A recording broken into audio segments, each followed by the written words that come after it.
No matter who you are, no matter where you are in your spiritual journey, you are celebrated here. Again, for those of you who are new or first time, we begin with a little bit of silence.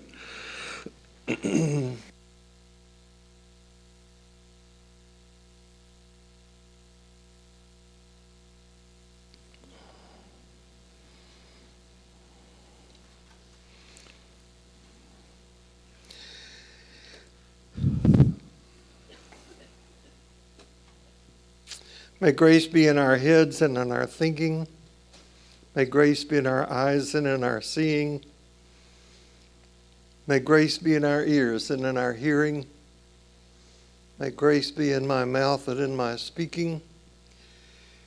May grace be in our hearts and in our understanding.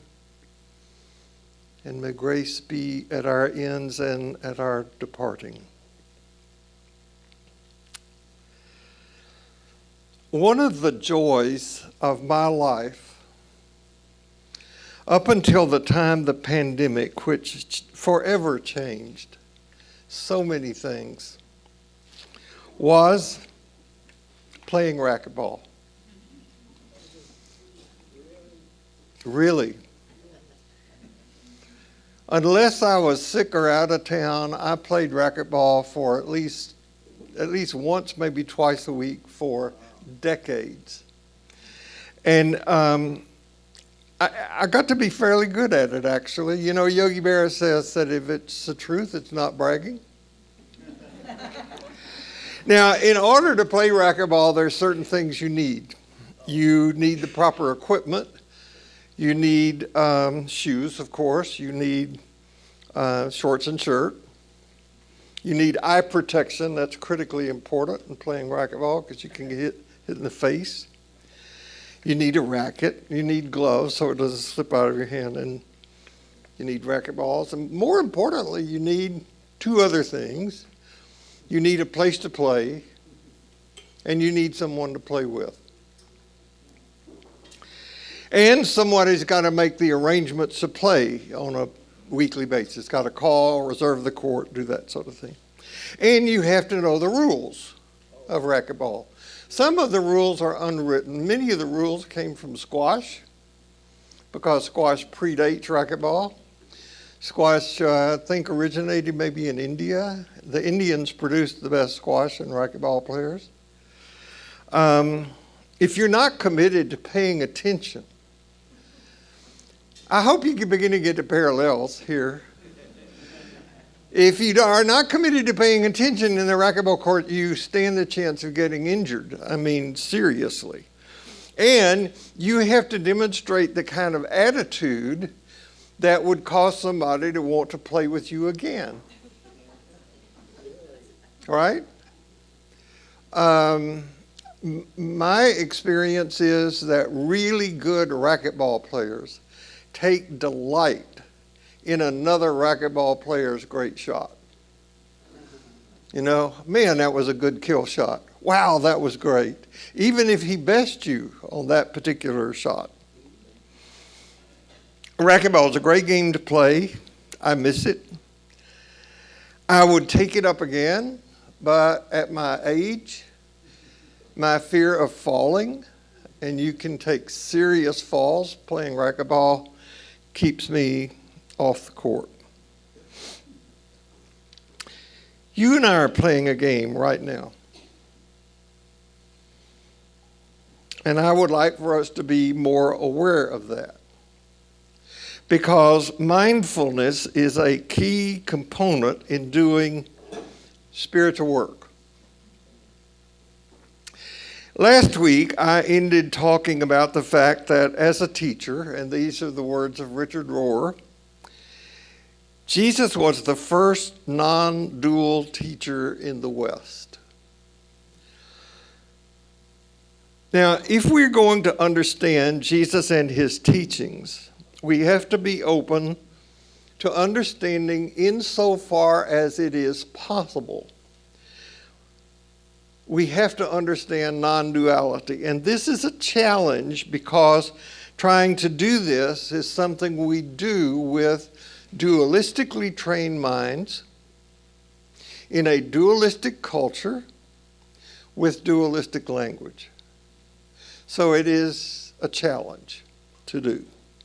So I thought that maybe perhaps talking about the games that we play, like the one that we are playing right now, might open the door to understanding more about non-duality. So last week I summed up both Jesus and his teaching of non-duality by saying there is no other. That's non-duality in a nutshell. We don't live in the culture that promotes this because we like to other people.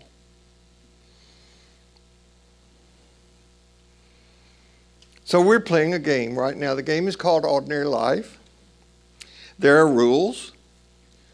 Most of them are not written down. One of the few written ones is that the teacher begins teaching sometime close to 10 o'clock and quits sometime up around 10:45. The game we're playing is an educational game in nature that deals with religious and spiritual matters, usually with some reference to Christianity and Jesus, not all the time. This is a lecture type game. There are other games in this category that are not lecture games. There are discussion games, there are book study games, there are seminar type games. One analogy might be that they're like football, baseball, soccer, hockey are all sports, but they're different in the same genre, okay? So this is just one type of religious spiritual game that could be played. Most of the games that we play have rules, and these rules come from what psychologists call conventionality. For example, we would not wear a swimming suit to this gathering because convention says that's not something you do. But rules like these change. It used to be that people would go to the Houston Symphony dressed in their Sunday finest, but no longer. Rules change. It used to be that if you went flying on an airplane, you put on a suit and tie, but now you wear your pajamas. Seriously? Laws change to fit the culture. We watched a documentary movie about the life of Ruth Bader Ginsburg, and she successfully argued cases before the Supreme Court about gender discrimination because culture made the rules change. Okay.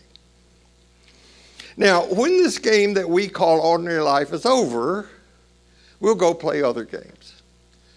Some people go to play the Ordinary Life discussion group game. Some people go to play the Sunday brunch game. Some go to play the Sunday afternoon nap game.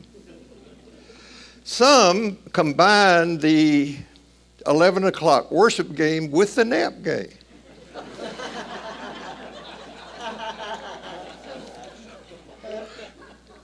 There are some people who use Sunday to make yourself miserable because Sunday is the greatest day to make yourself miserable. I learned this from Dan Greenwood's book, How to Make Yourself Miserable game. Now, last week I said that in response to being asked if he was religious, Jesus, being a devout Jew, would say that what mattered was that you love God with all that you are and that you love your neighbor as yourself. The first part is part of a daily prayer that Jews prayed every day, sometimes multiple times a day. And the second part is from a line that Jesus got from what we call the book of Deuteronomy.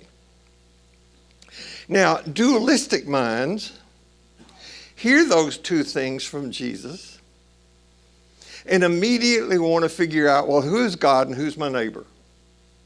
That's how dualism thinks. Well, Jesus answered those questions by saying, there is no other. Now, to grasp this teaching, we have to be willing to enter non-duality, or in the spiritual word for non-duality is mysticism. So non-duality does not come from reading, research, or academic discourse. That's very important. But it comes after doing all of that from someplace else. And those of you who are meditators know what I am talking about. Whatever form of meditation you assume, whether it's sitting, walking, lectio of some kind, lectio divina, lectio visual, like going to the art museum, or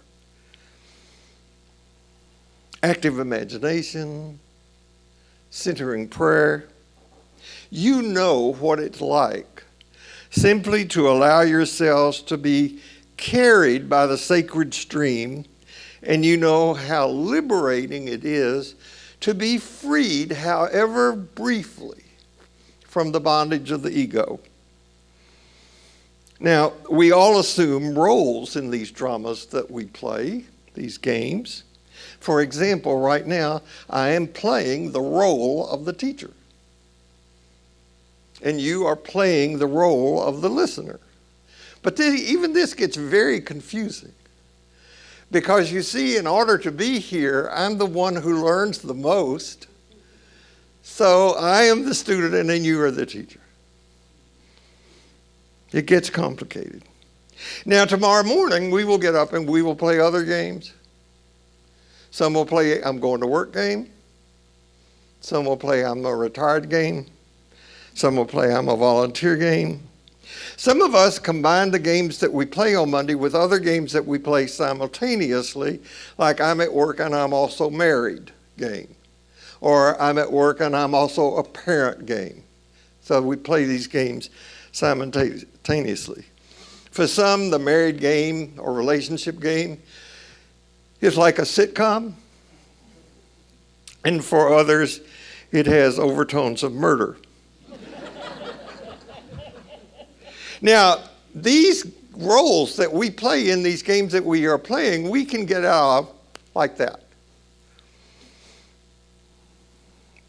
Those of you who play We Are a Family game, or I'm in a relationship game, know the truth of what I just said by an experience I'm going to describe that I wager 95% of the people in this room have had. You are in a heated exchange with someone you are playing your particular game with.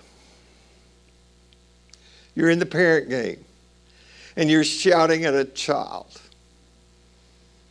Or you're in a relationship game, and you are at the height of a snit, wondering why in the world I'm with this doofus in the first place, right? And the phone rings.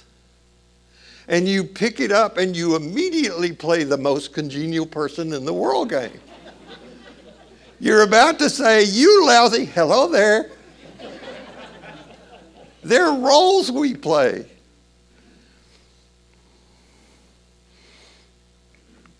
Now, my point is that all these things we do are games. Sometimes I play the game, the role of a therapist.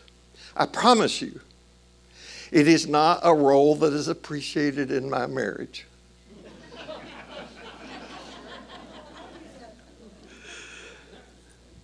That's a whole different game. And I'm not saying the games are not meaningful. They are. And we should play them well. The rules are important. And we should play the game with wisdom and understanding and skillfully. The problem comes when we start thinking that the game we play or the role we're playing in the game we're playing is real.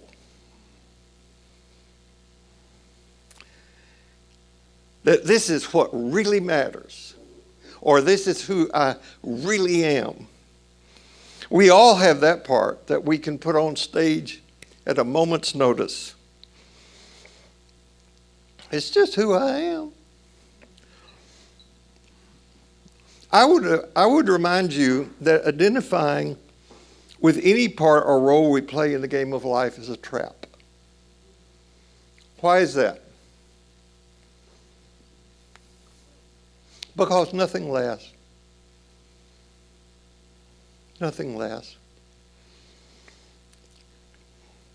So when I say to you, this is not really me up here speaking to you. That's not really you who is listening to this. Rather, these are parts we are playing in the particular game that we have agreed for this particular amount of time to play together. Okay? Now, if you have problems with what I'm saying or you resist it, man, I understand that. When the spiritual director I learned this from taught it to me back in the 60s, I yes-butted him for weeks. Yes, but. I'm sorry to tell you this, but if your favorite line in a heated discussion that you are having with somebody ends up saying, well, you just have to accept me as I am, this is who I am, that's a line. It's a role you've learned to play, and it's no more or less true than any other role or line you say in any other game that you are playing. Okay?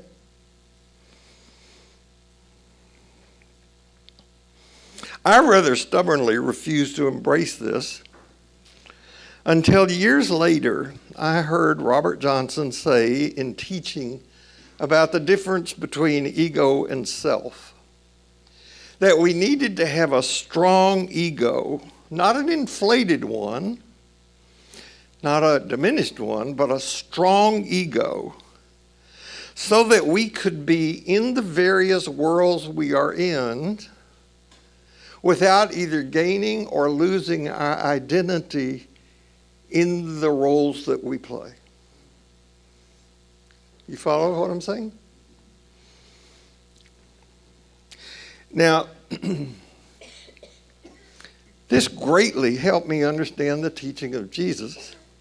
You must learn to be in the world, but not of the world.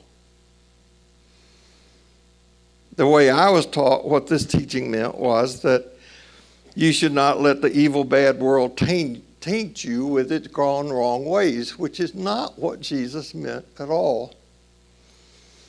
For Jesus, it meant you are who you are in the heart of sacred mystery. No more, no less. This is our real identity. And this is the game that we are playing. And right now, the purpose of this talk today is to equip us to be more aware of the game we're playing and better equipped to play it. Now, we've all known persons. We've been capable of being those people ourselves who have been so invested in, say, what they did for a living, that when that was no longer what they were able to do, they had no identity. They were gone. We've all known people who were so invested in the intimate relationship that they were in that when it came to an end, as all relationships do, they were lost. They stopped living. Nothing lasts. Don't blame me for that. When you take up a daily spirit, the same thing I'm saying applies to ideas and beliefs. When you take up a daily spiritual practice that involves meditation, you will quickly learn that the mind has a mind of its own. The job of the mind is to have thoughts, and it does, independent of what we try to make the mind do. It just has thoughts. And the meditation teachers say that we should relate to our thoughts and beliefs like we would relate to the leaves on a stream, you know, the sacred stream. Have I brought that up? Yeah. Like the leaves on a stream that are flowing down, and we just notice them and we notice them. Thought after thought passes in front of us. That's a thought, that's a thought, that's a thought. There comes a problem, because we will see one thought and we'll say, that's real. And we'll jump in the water and grab hold to it, and down we go, or off to the ocean. I just love this cartoon. I don't know if you can read what it says. My stone. I don't want to give up my stone. It's not much, but it's mine. I can't live without my stone. On the other hand, hanging on to that stone is going to kill me.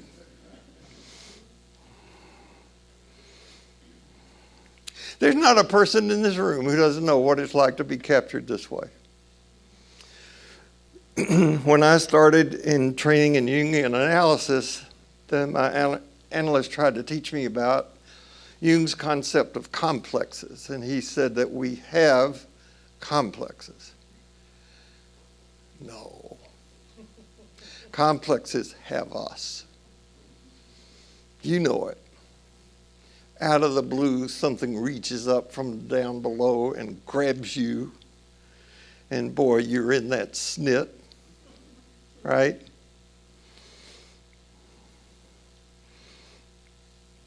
If you remember, I went through a period of talks in here this year talking about Jim Marion's book, The Death of the Mythic God. He talks a lot about non-duality in the book, and I just want to go very quickly through his levels of developmental consciousness. Now, this is one of a multitude of models that's out there. But in preparation for the game that we're about to play, we're playing a game within a game in a minute. You need to be reacquainted with this. The first level in consciousness is what Marion calls archaic consciousness. This begins with the infant's differentiation of its own body from the mother. So we're born in this wholeness, but then reality impedes and separates us from that original unity, and the child is rejected from paradise. It's the beginning of the myth in all creation stories, the separation. And then there's magical consciousness. This usually happens when a person is between 2 and 7 years of age. This is where all tribal cultures live. We're getting close to that in this culture. And then there is mythic consciousness. This usually lasts till we're about 14, 15. This is the conformist stage. We want to be liked and in the group and accepted. This is where Santa Claus, the Easter Bunny, and the Sky God live, because these things can rearrange our world. They can work miracles, and if necessary, punish our enemies. It's amazing to me how these hero myths are coming back in our culture now. People who are stuck at this level religiously see other religions as evil or heretics or just wrong. And this is where all monotheistic religions are stuck, at this level right here. And there's a rational conscious level. To get here requires some work and willingness to die, to form a worldviews and have the realization, gee, the only reason that we are talking like this, playing this game, is because we are here and not there. Comprende? Because we're here in this culture and not in Indian culture, not in Japanese culture, not in African culture. We're having this conversation. But if we were in one of those cultures, we would have a similar conversation with just as much meaning. Okay? Now, people who like to hang on to the truth, this is scary. But it gets better. There's a vision logic level. People are more grounded in themselves. This is what we call global consciousness, where race, skin color, gender, sexual orientation, national origin, they don't concern. As a matter of fact, people delight in diversity at vision logic level. Wow, we're multicultural, that's wonderful. And then there's the psychic consciousness level. This is what the mystics refer to as the awakened self. Jim Finley refers to this level as mystical knowing. And then in this model, because Marion is a Christian, writing from a Christian mindset. There's what he calls Christ consciousness, which doesn't have anything really to do with Jesus, but Jesus is involved in it.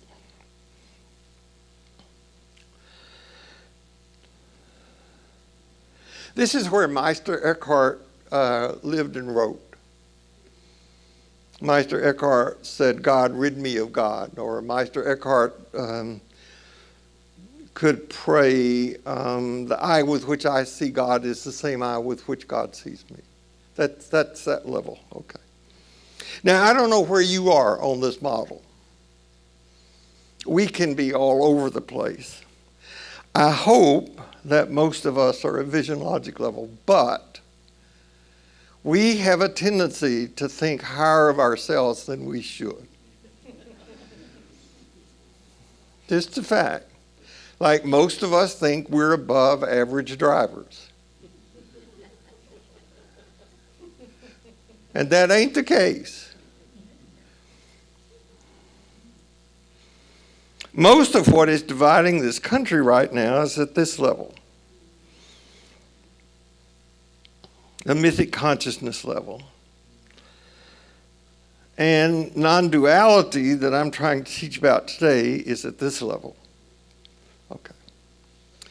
Now, up until the time that the Jesus movement became a belief system, and Jesus got reduced to a comma, Jesus was not considered an exception to humanity, but the identity of every person who tries to make the journey in love. One's relationship with Jesus did not keep that person out of hell, but rather empowered that person to create what he called the kingdom of God, or heaven on earth. I think we're only just beginning to try to understand this. Now, I'm going to risk attempting non-dual speak. I'm going to do a riff on a teaching I first heard from Jim Finley. This was in a conference called Following the Mystics Through the Narrow Gate, which I think you can still get CDs of on, I doubt they make CDs anymore, do they? You can stream it. You can download it. You can download it from Richard Rohr's website. It's a seminar that Jim Finley did. And in that seminar, Jim Finley said, "I am not God, but I am not other than God either." Now, there were people at this conference who had trouble with this, because if God is at the level of the mythic God and is out there, then this is problematic. That this is non-dual speak. Finley went on to say, "I am not you, but I am not other than you either." So the title of the conference, Following the Mystics Through the Narrow Gate. The narrow gate is a reference to a teaching that Jesus offers near the end of one of the Jesus narratives. I think it's Matthew, where Jesus is quoted as saying, there are two ways to go. One is broad and spacious. It's easy. A lot of people are on it. And the other straight and narrow, and few choose it. You're familiar with that particular Jesus. So that's where Finley, in the context in which Finley said this stuff.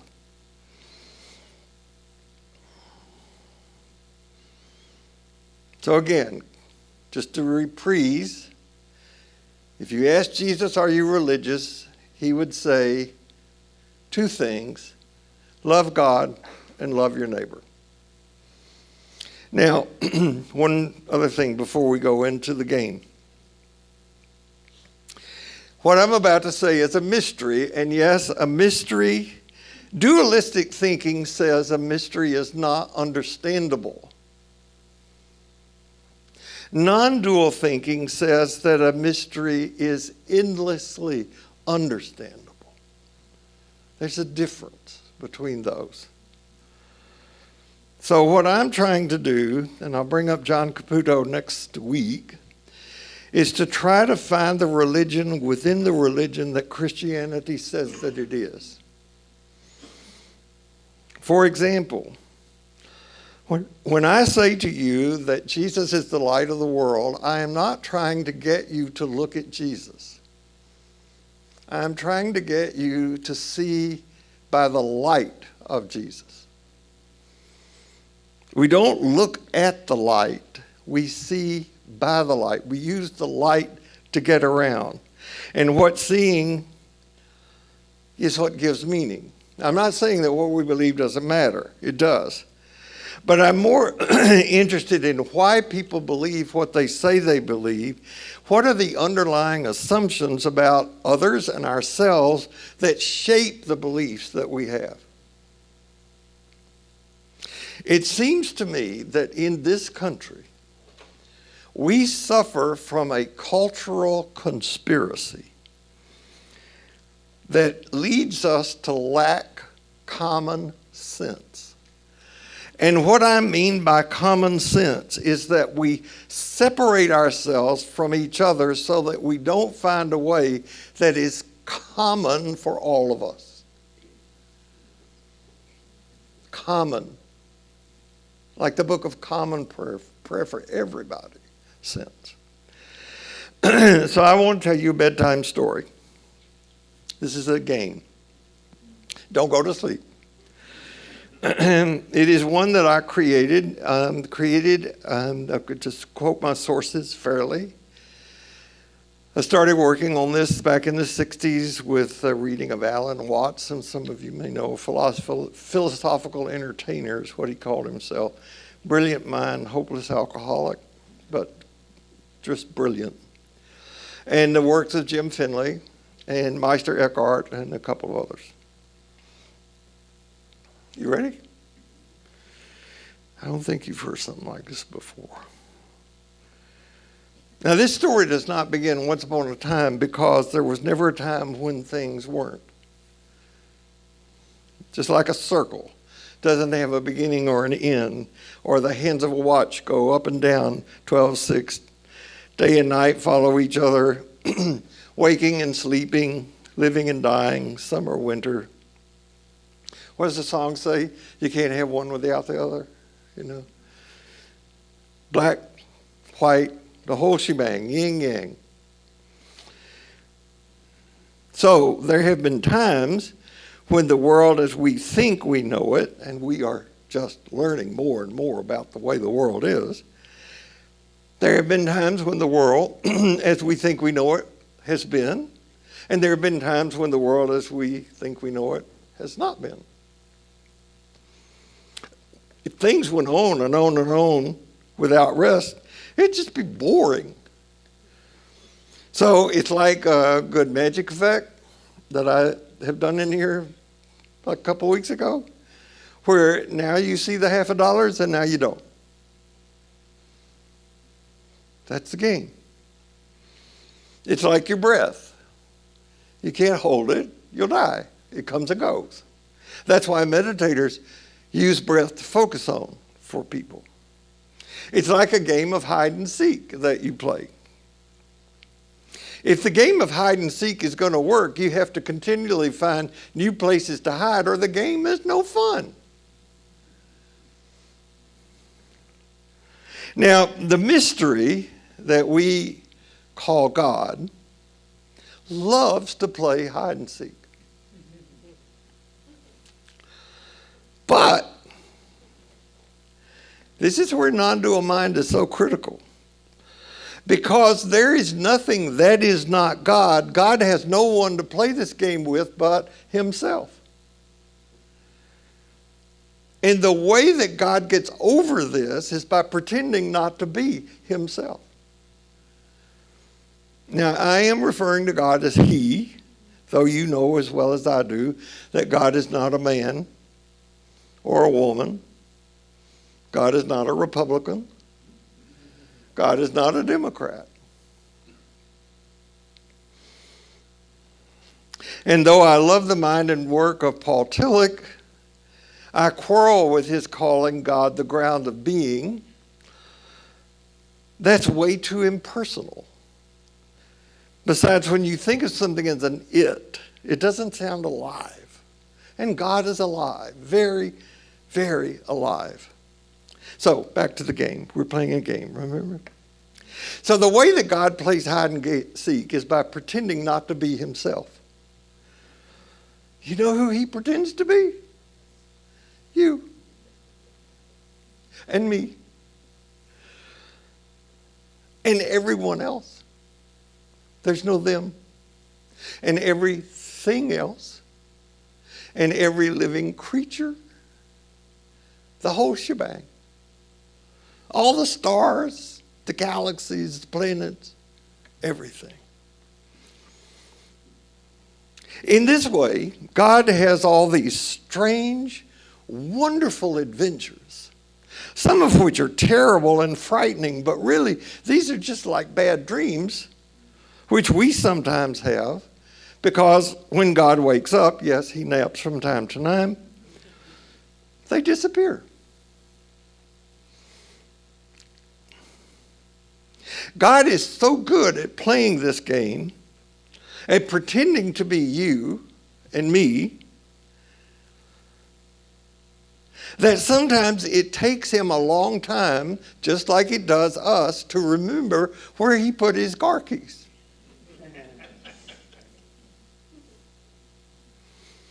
That's how good he is at playing this game. I mean, if he found stuff too quickly, what would be the fun in that? There's no tension. There's no mystery. And that's why it's so hard sometimes for you and me to discover that we are God in disguise, pretending not to be God. Now, the goal of a class like this is for us to wake up, stop pretending, and to remember that we are all one, single, not them, self, God. The whole shebang. Now, there are some parts of God that seem to catch on to this quicker than earlier parts of God. We call those saints.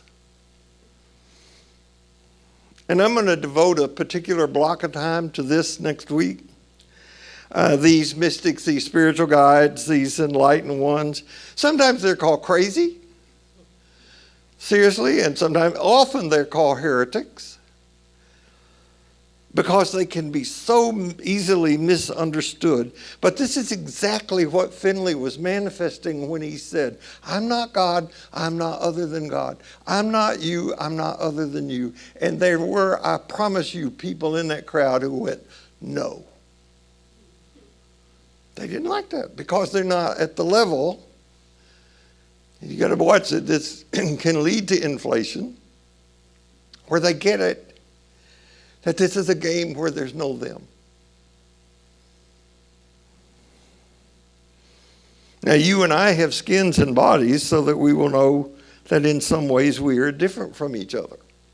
God doesn't have a skin or body or shape or any inside or outside. God is more like a Mobius strip. There's no beginning or end. And you can't see God directly for the same reason you can't see yourself directly. You can stand in a mirror and see a reflection of yourself. You can stand in some places and see reflections of God. Like look at your partner. Oh, God. I know that you thought in her or in him. This is part of the narrow way. This is God being so good at hiding. And you might say, and I don't blame you, it sounds interesting, but what about the suffering in the world? What about the suffering in my life? Why does God hide in the form of horrible people? Why does God pretend to be people who suffer great disease or pain, or to be victims of warfare? We saw a movie last night called Wonder. Have you seen it? about a boy who was born with a horribly disfigured face and after 15 surgeries tried to find his way in the world. You wonder why, and there was a great healing in that movie. I recommend it.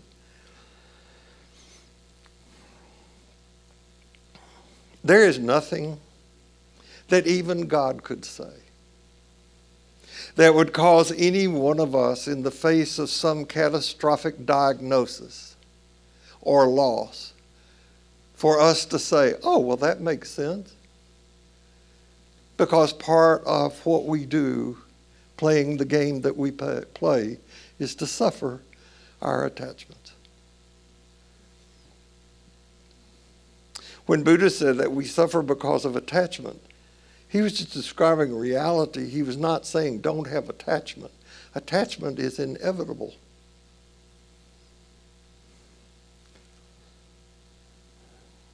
Now, because we are so steeped in dualistic thinking, we forget that God is only doing this to himself. And further, keep in mind that from the beginning of our creating stories, we ourselves have enjoyed those stories most, where there are witches and ogres and bad guys. We love the thrill of a story and can't wait to see how it turns out. And if I listen to Jesus really carefully, what he says is, it's going to be okay. Now, if I'm making this sound too unrealistic, hang out with somebody like Thich Nhat Hanh for a while. He's the Buddhist monk exiled from Vietnam because he wouldn't take sides. Their order would not take sides.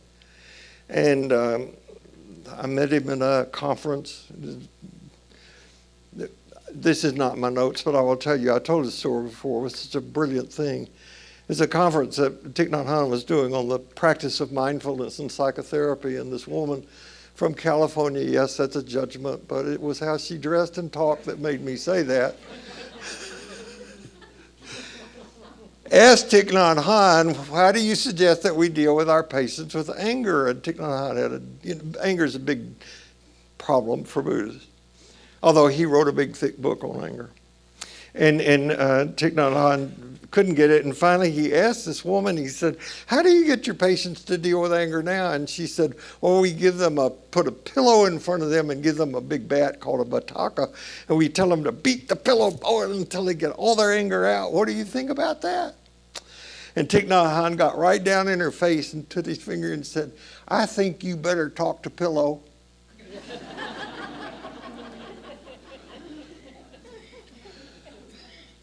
There's no them.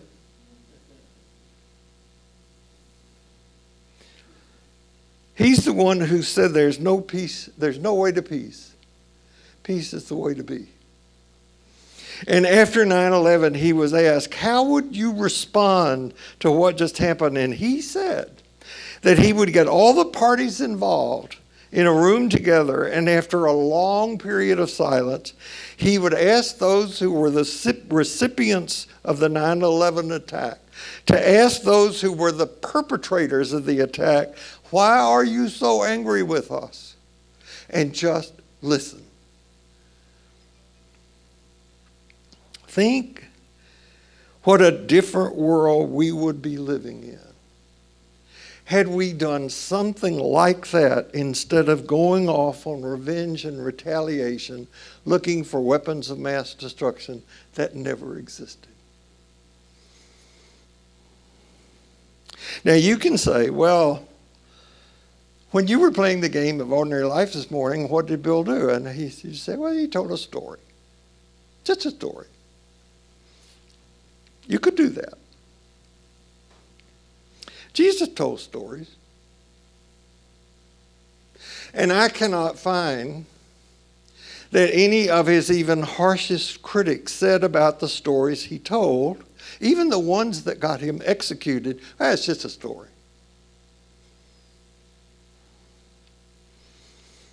But today, we live in such a dualistic culture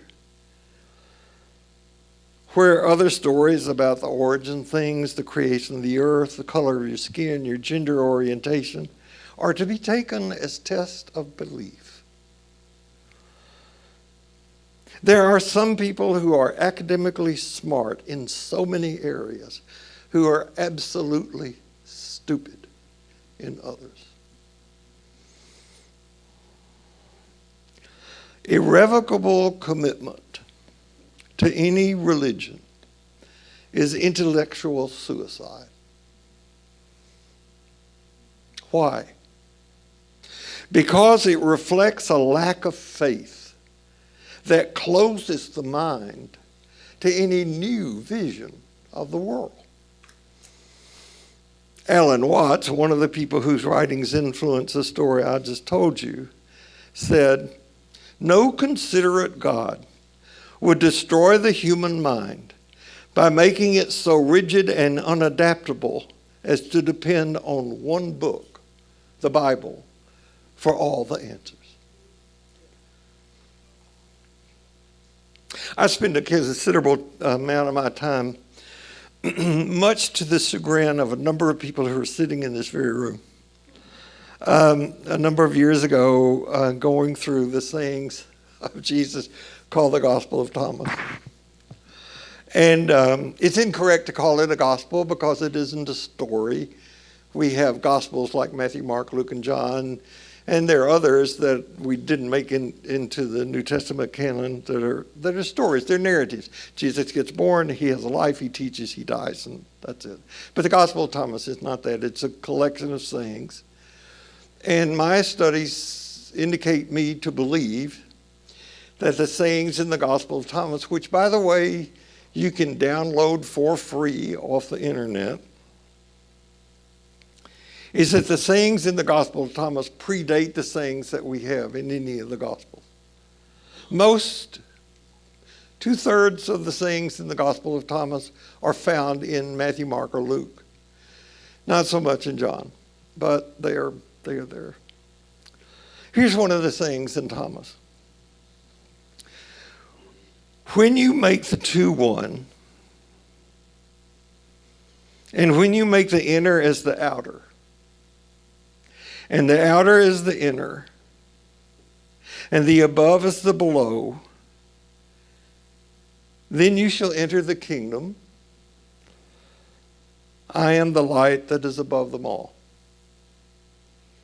Now, it's this light that I'm inviting you to use to see by, not to believe in, not to create a doctrine about, but to use as guidance, especially to see yourself, and especially when you have the courage to see anything you put the label other on. Anything that you call them.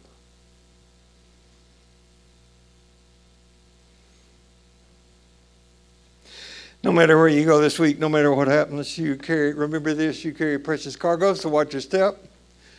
Hope to see you here next week. Thank you.